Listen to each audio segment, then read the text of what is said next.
माझं नाव रजत राठी आहे आणि मी केमिकल इंजिनियर आहे आणि I am the founder director for miracle industries and Altroz biotech private limited. त्यामुळे मी जो टॉपिक घेतला तो again is infection control in operation theatre, पण थोडंसं विच इज रिलेटेड टू डिसइन्फेक्टन्ट्स आणि CSSD मध्ये जे काही आपण इंडिकेटर्स वगैरे वापरतो त्याच्याशी रिलेटेड आहे.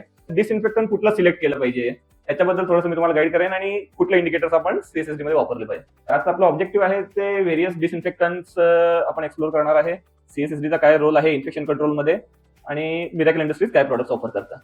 सो हे सरांनी सांगितलेलं आहे की इन्फेक्शन कंट्रोल आपण का केलं पाहिजे, तर to prevent surgical site infection, patient सेफ्टीसाठी, हॉस्पिटल अक्वायर्ड इन्फेक्शन कमी होण्यासाठी आणि स्टराईल एन्व्हायरमेंट आपल्या OT मध्ये मेंटेन करण्यासाठी. तर कुठून कुठून इन्फेक्शन आपल्या पेशंटना होऊ शकतं किंवा आपल्याला कुठून होऊ शकतं, तर एक तर जी एअर आहे तुमची OT मधली ती स्टराईल असली पाहिजे. त्यातून जर ती स्टराईल नसेल तर इन्फेक्शन होऊ शकतं.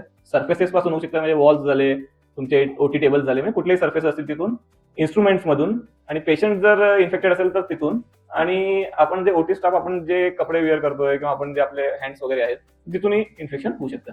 तर हे एक 5 जागा आहेत जे आपण जर प्रॉपरली स्टराईल मेंटेन केल्या तर आपले इन्फेक्शनचे चान्सेस कमी होणार आहेत.